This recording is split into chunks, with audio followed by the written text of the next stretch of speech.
Pada hari pertama dari hari raya roti tidak beragi, datanglah kami kepada Yesus dan Simon Petrus mewakili kami bertanya kepada guru kami. Katanya, Guru, di manakah engkau kehendaki kami mempersiapkan perjamuan Paskah bagimu? Apabila kamu masuk ke dalam kota, kamu akan bertemu dengan seorang yang membawa kendi berisi air. Ikutilah dia dan katakanlah kepada pemilik rumah yang dimasukinya. Pesan guru, di manakah ruangan yang disediakan bagiku untuk makan Paskah bersama dengan murid-muridku? Lalu setelah kamu menyampaikan hal itu, maka ia akan menunjukkan kepadamu sebuah ruangan atas yang besar, yang sudah lengkap dan tersedia. Disitulah kamu harus mempersiapkan perjamuan Paskah untuk kita. maka aku beserta Simon Petrus pergi ke kota. Dan benar saja, sewaktu kami memasuki kota, kami menemukan orang yang membawa kendi berisi air. Kemudian kami mengikutinya masuk ke dalam sebuah rumah.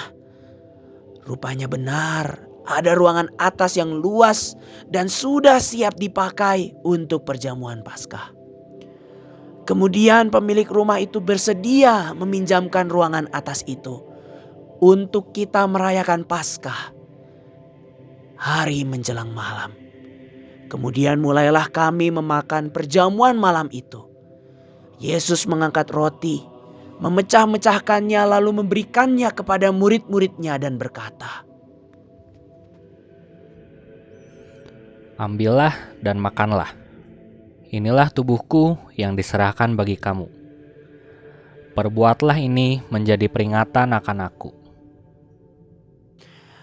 Maka kami semua mengambil roti itu dan memakannya. Kemudian Yesus mengambil cawan berisi anggur dan berkata,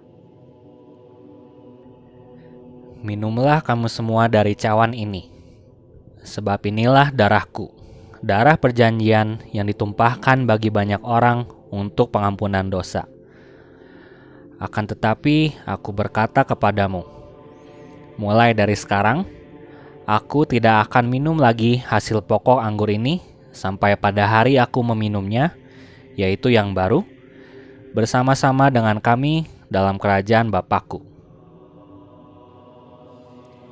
Setelah kami melakukan makan dan minum, maka kami banyak sekali berbincang-bincang seorang kepada yang lain.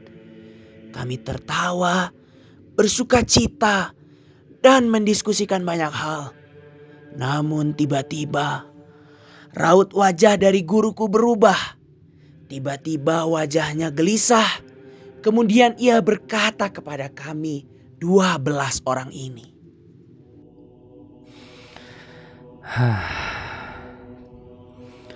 Aku berkata kepadamu, sesungguhnya seorang di antara kamu akan menyerahkan aku, yaitu dia yang barusan makan dengan aku. Kami semua terkejut dan hati kami menjadi sedih sekali. Maka kami mulai bertanya kepada guru. Guru, bukan aku kan guru? Guru, bukan aku kan? Bukan aku kan guru? Kami semua bertanya kepada guru. Aku tidak dapat menahan kesedihanku saat itu, sehingga aku menyenderkan kepalaku di bahu guru. Kemudian rekanku Simon Petrus memberikan isyarat kepadaku. Katanya, Tanyalah, siapa yang dimaksudkannya? Tuhan, siapakah yang kau maksudkan itu? Dialah itu, yang kepadanya aku akan memberikan roti sesudah aku mencelupkannya. Anak manusia memang akan pergi sesuai dengan yang ada tertulis tentang dia. Akan tetapi, celakalah orang yang olehnya anak manusia itu diserahkan. adalah lebih baik lagi orang itu sekiranya ia tidak dilahirkan. Sesudah itu ia memberikan roti tersebut kepada Yudas, anak Simon Iskariot. Kemudian Yudas berkata, Bukan aku ya, Rabi? Engkau telah mengatakannya. Apa yang hendak kau perbuat, perbuatlah dengan segera. sesudah itu Yudas segera meninggalkan kami. Kami menyangka bahwa Yudas akan melakukan sesuatu atau membeli sesuatu dengan kas yang ada padanya. Setelah itu, Yesus mengajak kami pergi ke sebuah taman yang bernama Getsemani, yang terletak di seberang sungai Kidron. Kami sudah sering berkumpul di taman tersebut. Kemudian Yesus berkata kepada kami, Kalian duduklah di sini, sementara aku akan pergi ke sana untuk berdoa. Namun, jangan hanya duduk, melainkan berdoalah, supaya kamu jangan jatuh ke dalam pencobaan.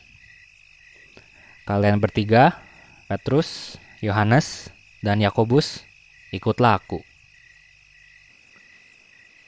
Baiklah guru. "Ya, baiklah guru, baiklah."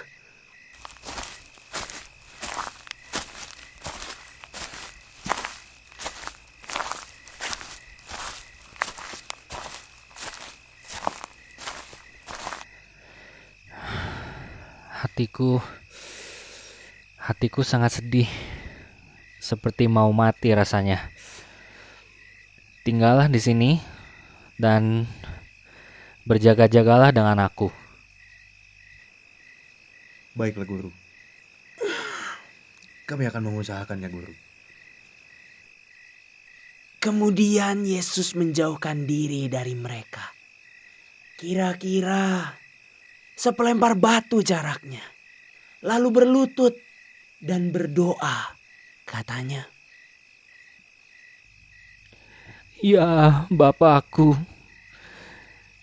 jikalau sekiranya mungkin, biarlah cawan ini lalu daripadaku.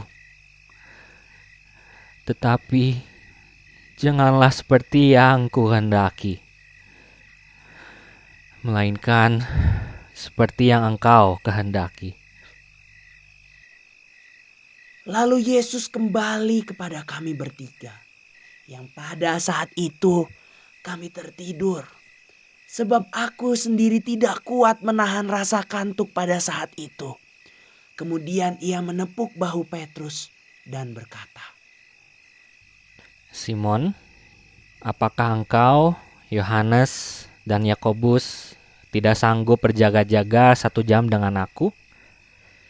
Berjaga-jagalah dan berdoalah, supaya kamu jangan jatuh ke dalam pencobaan. Roh memang penurut, tetapi daging lemah. Kemudian ia kembali berdoa untuk kedua kalinya dan mengucapkan doa yang sama. Lalu kembali lagi kepada kami dan mendapati kami tertidur, sebab mata kami sudah berat. Pergilah Yesus sekali lagi dan berdoa untuk ketiga kalinya dan mengucapkan doa yang sama. Lalu kembali lagi kepada kami dan berkata,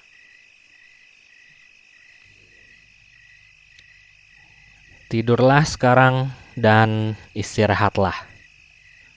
Lihat, saatnya sudah tiba bahwa Anak Manusia diserahkan ke tangan orang-orang berdosa. Bangunlah, marilah kita pergi. Dia yang menyerahkan aku sudah dekat. Maka datanglah Yudas beserta sepasukan prajurit dan penjaga bait Allah yang disuruh oleh imam-imam kepala dan orang-orang Farisi untuk menangkap Yesus. Yesus maju ke depan dan bertanya pada mereka, Siapakah yang kamu cari? Yesus dari Nazaret. Akulah dia. Kemudian mereka mundur dan jatuh ke tanah. Kemudian Yesus bertanya lagi kepada mereka. Katanya, Siapakah yang kamu cari? Yesus dari Nazaret. Telah kukatakan kepadamu, akulah dia. Jika aku yang kamu cari, biarkanlah mereka ini pergi. Salam, Rabi. Hai teman, untuk itukah engkau datang? Untuk menyerahkan anak manusia dengan ciuman? kemudian mereka mau menangkap Yesus. Namun Simon Petrus berdiri lalu menghunuskan pedangnya. Pengkhianat! Jika kalian mau menangkap guru kami, hadapilah kami dulu. Petrus, sarungkan kembali pedangmu itu. Barang siapa menggunakan pedang, akan binasa oleh pedang. Atau kau sangka bahwa aku tidak dapat berseru kepada Bapakku, supaya ia segera mengirim lebih dari 12 pasukan malaikat membantu aku? Kemudian Yesus menyembuhkan telinga dari hamba imam besar itu. Kemudian mereka menangkap Yesus. Kami semua lari, tercerai-berai ke segala arah. Aku merasa seperti seorang pengecut pada waktu itu. Karena aku takut kalau para prajurit itu menangkap aku. Namun aku tetap ingin mengetahui apa yang terjadi dengan guruku. Maka aku mengikuti dan terus mengamati peristiwa ini.